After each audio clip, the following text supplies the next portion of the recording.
When most people hear silence in a relationship, they translate it into one word: rejection.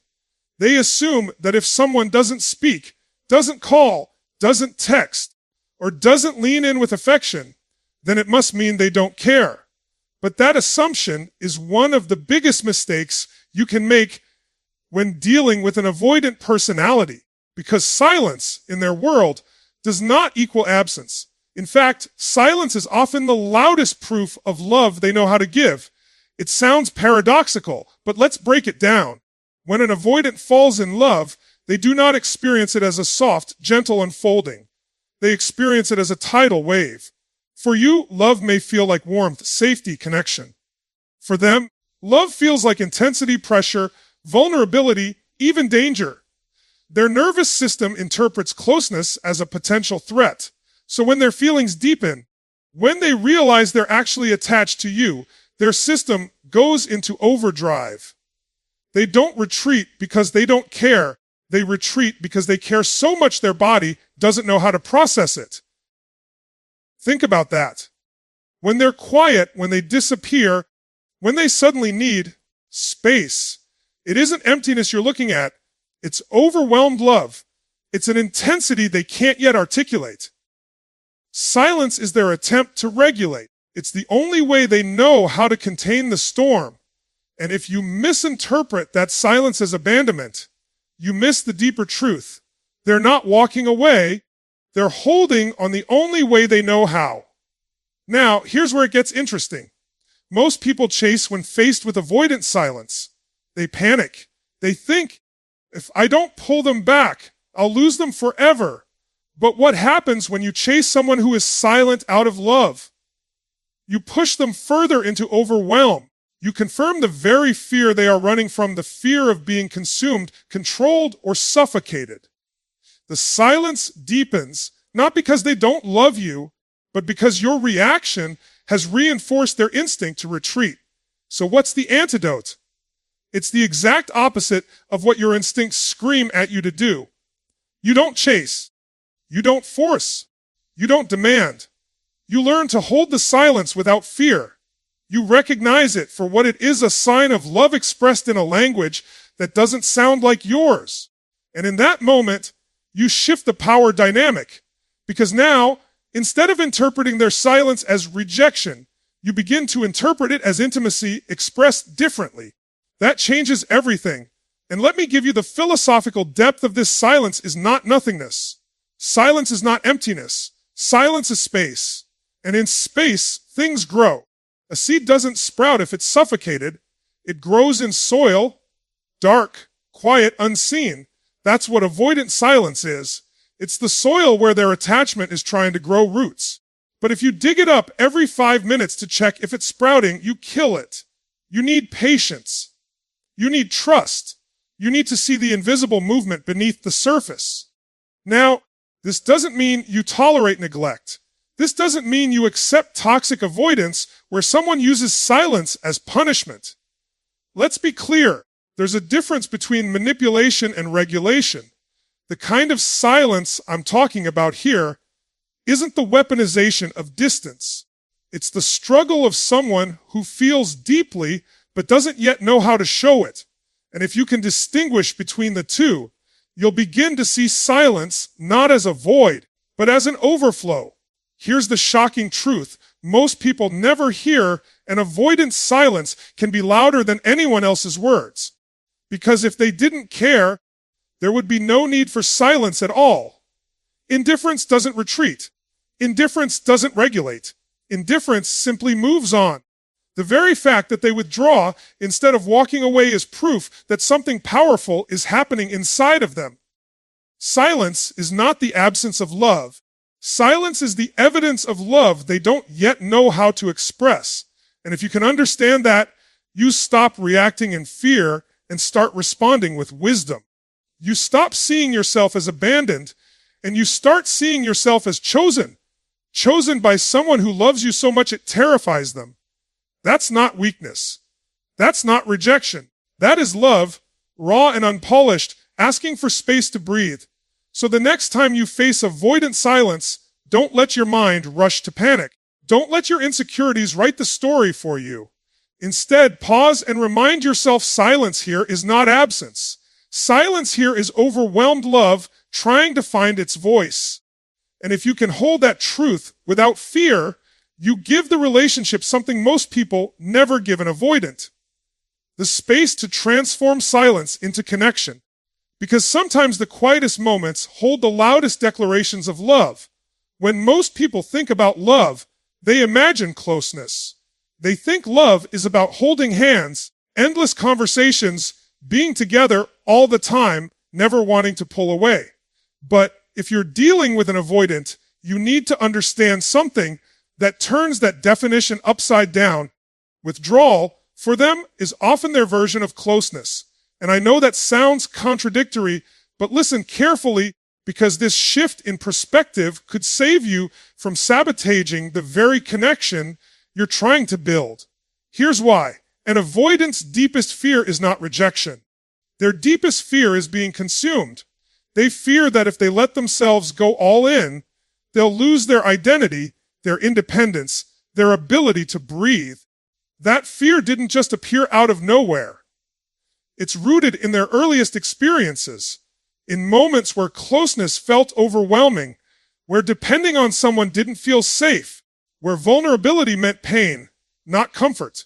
So when they finally feel deep affection for you, when they feel attachment rising up in their chest, their instinct isn't to lean in like most people. Their instinct is to lean out. And here's the shocking paradox: the moment they withdraw is often the moment they feel most connected. Their withdrawal isn't proof of less love. It's proof that love has reached a level intense enough to trigger their survival instincts. If they didn't care, they wouldn't bother pulling back. Indifference doesn't need space. But love, real raw love, activates the very defenses they built to protect themselves from pain.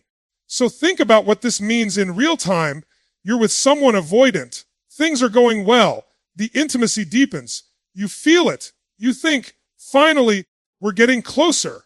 And then suddenly, they go quiet. They cancel plans. They disappear for a while. And your mind screams, they're leaving. They don't care. It's over. But in reality, that withdrawal is not them falling out of love. It's them falling deeper into it. It's them stepping back, not because they want out, but because they're terrified of being all the way in. Most people don't understand this, and that's where everything breaks down. They chase the avoidant when they withdraw. They demand closeness. They beg for reassurance. They push for conversation. And what happens? The avoidant retreats further, because in their psychology, that push is proof of the very suffocation they're afraid of. Your pursuit doesn't bring them closer. It convinces them that closeness equals loss of freedom. And then the cycle repeats. You chase harder, they retreat further until both sides feel misunderstood and unloved. But if you can shift your perspective, if you can see their withdrawal as a distorted expression of closeness rather than a rejection, you immediately change the dynamic. You stop chasing. You stop panicking. You hold steady. And in that steadiness, you communicate something powerful. Your need for space doesn't threaten me. Your withdrawal doesn't make me insecure. I can love you without clinging. And when they feel that, that's when the avoidant begins to trust. That's when the walls start to crack, because what they fear isn't love. It's losing themselves in love. Show them they can have both, and you unlock a deeper connection than most people ever experience. This isn't just psychology, it's philosophy. Think about the balance of opposites. Fire needs oxygen, but too much oxygen extinguishes it. A plant needs sunlight, but too much burns it. Love with an avoidant follows the same law. Closeness is needed, but in doses that allow space. Their withdrawal is not a denial of love. It's their way of balancing intensity with safety. If you fight it, you break the balance. If you respect it, you allow love to breathe. And here's the part that will surprise you most: the withdrawal doesn't last forever. It's not permanent. For an avoidant, pulling back is like coming up for air. They need the space to breathe so they can engage without drowning. And if you can trust that rhythm instead of resisting it, you discover that withdrawal and closeness are not opposites. They are part of the same dance. The pullback is simply the inhale before the exhale of connection. So don't misinterpret withdrawal. Don't let your insecurities write the story for you. Instead, recognize it as love in disguise. A fragile, unfamiliar love that doesn't yet know how to flow freely. And when you choose not to panic, when you choose to stand in strength instead of fear, you communicate something that an avoidant rarely feels: safety. And that safety is what allows them to come closer, not by force, but by choice. Remember this: their withdrawal is not a wall against you. It is a wall against their own fear. And sometimes the greatest proof of love is not in how close they get, but in how carefully they step back to protect what they're feeling. Because when an avoidant withdraws, it isn't distance. It's love wrestling with fear, trying to find its balance. One of the most misunderstood behaviors of an avoidant partner is the way they seem to test the relationship without ever announcing they're doing it. They don't test you with words. They test you with silence. They test you with distance.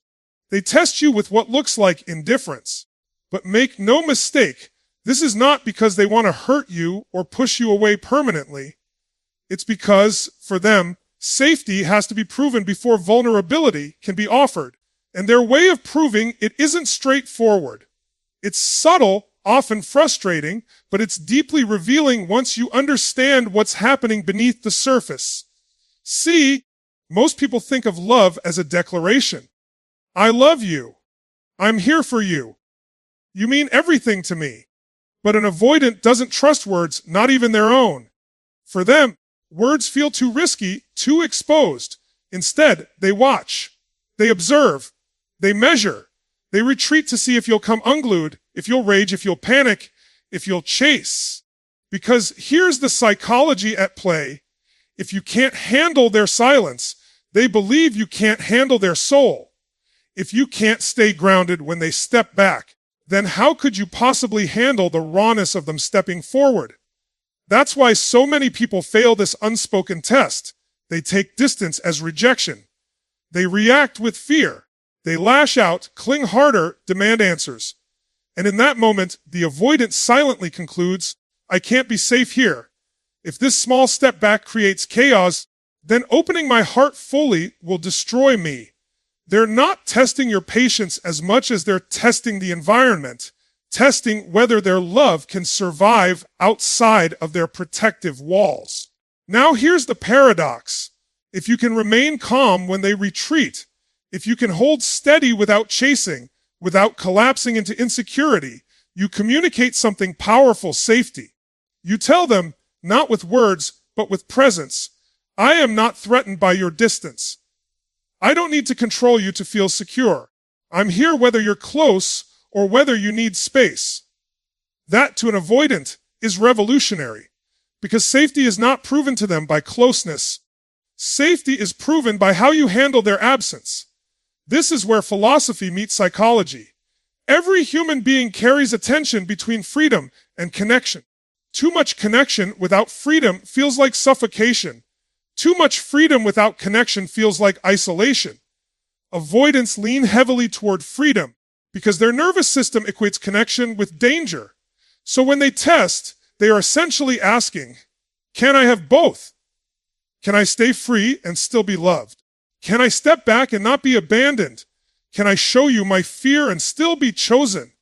Most people never answer those questions correctly because they react to the test instead of responding with awareness.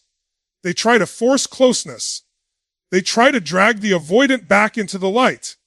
But what if instead of resisting the test, you respected it?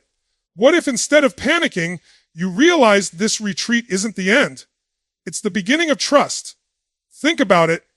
If someone withdraws and you chase them, you confirm their fear. But if they withdraw and you stay grounded, you disconfirm it. You prove that intimacy can exist without entrapment. You show that love doesn't mean losing freedom. And that's the key their nervous system has been searching for all along. And here's the empowering party. You don't need to beg them to open up. You don't need to demand their vulnerability. All you need to do is master your own response to their distance. Because when they see that their silence doesn't unravel you, they start to believe maybe, just maybe, their vulnerability won't either. So the next time you feel them pulling back, pause, breathe, remind yourself this isn't a rejection, it's a test. They're not asking, do you love me when I'm close? They're asking, do you still love me when I'm far? And if you can answer yes with your actions, not just your words, then the day will come when they inch closer, not out of obligation, but out of choice. Because that's the secret with avoidance. You cannot force their vulnerability, but you can create the conditions where it naturally unfolds. And those conditions are built in your response to their tests, not with fear, not with pressure, but with presence, patience, and strength. Remember this, when they pull away, they are not abandoning you. They are asking you silently, am I safe here? Can my love survive here? And if you can answer that without panic, without fear, then their test is not a wall. It's a doorway. And once they know the doorway leads to safety, they'll step through it. One of the biggest misconceptions about avoidance is that when they shut down emotionally, it means they don't feel anything. People look at their calm exterior, their flat tone, their lack of expression, and they think, see, they don't care. They're detached. But the truth is almost the exact opposite. Their shutdown isn't a lack of emotion. It's an overload of emotion. It's not emptiness you're witnessing, it's overflow. Think about how an electrical system works. When too much current runs through the wires, the circuit breaker flips to protect the house from burning down. It's not that the house went dark because there was no electricity. It went dark because there was too much. That's what happens inside the nervous system of an avoidant when intimacy gets intense.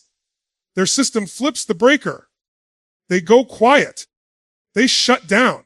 Not because there's nothing happening, but because there's too much happening for them to process safely. Now, this is where most people misinterpret the moment and make critical mistakes. Instead of recognizing the shutdown as a form of self-protection, they see it as disinterest. They push harder. They demand conversation. They take the flatness personally.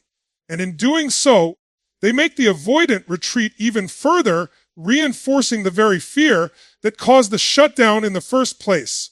Here's what you have to understand. Emotional shutdown is not the absence of love.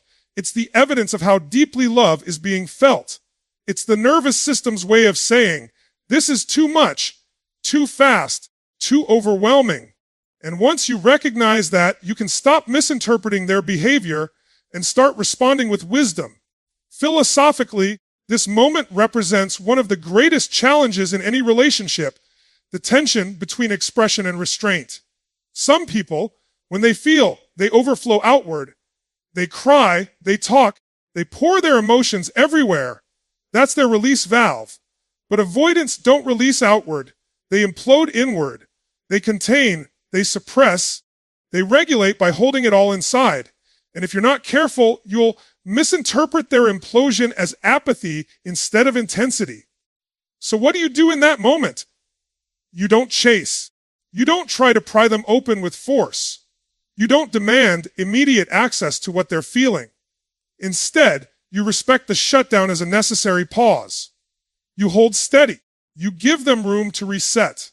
Because the paradox is this: when you stop demanding their emotional availability, you create the safety that makes them more emotionally available. It's like trying to coax a frightened animal out of hiding. If you corner it, it panics. If you wait patiently, showing you're not a threat, eventually it emerges on its own. The avoidant's heart works the same way. Their shutdown isn't meant to push you out forever. It's their nervous system's way of retreating into a cave where they can breathe again. If you allow the process without judgment, you become the one place in their life where love doesn't feel like suffocation. Now, let's go deeper. Emotional flooding and avoidance is not just about the present moment, It's about memory. Their body remembers times when vulnerability led to rejection or shame. So when they feel too much, those memories get triggered. Their shutdown is a time capsule. It's their nervous system reliving old wounds. And your role, if you choose it, is not to break the capsule open, but to show them that this time is different. This time, closeness won't crush them. This time, emotions won't destroy the bond. This requires strength on your part. It requires the ability to separate your own fears of abandonment from their fears of engulfment. If you mistake their shutdown as rejection, you'll react from insecurity. But if you see it for what it really is, emotional overload, you'll respond with patience, with calmness, with groundedness. And in that response, you show them what their nervous system has been searching for all along: safety and connection. And here's the powerful truth. The avoidant doesn't want to stay shut down forever. No human being does. We're wired for connection. But for them, the path to connection is slower, more fragile, more delicate. Their shutdown is not the end of the story. It's just the intermission. And if you can hold steady through that intermission, the curtain will rise again. And when it does, you'll see their emotions return, often more deeply and authentically than before. So don't let the quiet fool you. Don't let the blank expression convince you of emptiness. Don't assume that because they look calm, nothing is happening inside. Often, the calm exterior is the mask covering the storm. And if you can respect the storm without fear, you become the anchor they didn't even know they were searching for. Remember, this emotional shutdown in an avoidant is not a lack of love. It is love overflowing to the point of collapse. And if you can interpret it correctly, you won't run from it. You'll stand firm in it. Because sometimes the greatest proof of love is not in the words spoken or the tears shed, but in the silence that hides the flood. One of the most shocking truths about avoidance is this: the colder they seem on the outside, the more deeply attached they often are on the inside. It's counterintuitive, isn't it? We've been conditioned to believe warmth equals love and coldness equals detachment. But for avoidance, that formula doesn't hold. In fact, their apparent coldness is often the strongest mask for their deepest attachment. Let me explain why. When an avoidant starts to love, it triggers a primal fear in them. Fear of dependency, fear of exposure, fear of losing control. So what do? They put on armor. They create distance. They act indifferent. They hide behind coolness. Not because they don't feel, but because they feel too much. That mask of coldness is not protection from you. It's protection from the intensity they feel for you. Think about it. If they truly didn't care, there would be no need for a mask at all. Indifference doesn't hide itself. It simply walks away. Indifference doesn't need to look cold. It doesn't need to act detached. It just is detached. But if someone is going out of their way to act distant, if they are working hard to appear unaffected, that effort itself is proof there's something they're trying to contain. The colder they look, the hotter the fire burning underneath. This is why so many people misread avoidance and sabotage the relationship. They take the mask at face value. They see the lack of expression, the quiet tone, the retreat into independence. And they say, that's it. They don't care. They're done. So they give up, or worse, they lash out in anger. And in doing so, they miss the truth that the coldness wasn't rejection, it was protection. Now, let's take this deeper. Philosophically, masks have always played a role in human life. In ancient theater, actors wore masks not to hide, but to reveal something larger than themselves. The mask was a symbol, a way of channeling something powerful. In the same way, the avoidance mask of coldness is not the absence of emotion, it's the containment of emotion too big to handle in its raw form. The mask is their survival strategy. It's their way of saying, I feel, but I can't show it yet. And here's the psychological kicker: the avoidant knows on some level that if they revealed their true depth of attachment too soon, it would terrify them. So they keep it under wraps until they feel safe enough to let it leak out. But the very act of masking is proof of the attachment. You don't guard something worthless. You guard what matters most. This means your role in these moments is not to rip the mask off. It's not to demand they show you everything right now. It's to recognize what the mask really means. It's to look past the coldness and understand that what you're really seeing is vulnerability in disguise. And when you respond with steadiness, with calmness, with presence, you communicate something their nervous system rarely feels. You don't need to hide here. You're safe. And over time, that safety is what allows the mask to fall away. Now, let me make this practical. Imagine you're in a conversation with your avoidant partner and they suddenly go flat. Their voice turns neutral, their face expressionless. You feel the wall go up. Your instinct might be to get louder, to demand reassurance, to accuse them of not caring. But what if instead you took a breath, stayed calm, and reminded yourself, this is not detachment, this is defense. And by not reacting in fear, by not escalating, you quietly communicate, I'm not afraid of your mask. I can handle your silence. I can stand steady while you find your footing. That is what disarms the mask. That is what makes them trust. Because here's the paradox. The mask of coldness is not built to keep you out forever. It's built to protect their heart until they know you won't shatter it. And if you can pass that test, not by force, but by presence, you'll discover the warmth beneath the cold. And when avoidants finally let that warmth show, it comes out raw, unfiltered, and real. So don't be fooled by appearances. Don't assume that distance equals disinterest or that coldness equals emptiness. Often, the ones who look most detached are the ones who care the deepest. The mask isn't proof of absence. It's proof of value.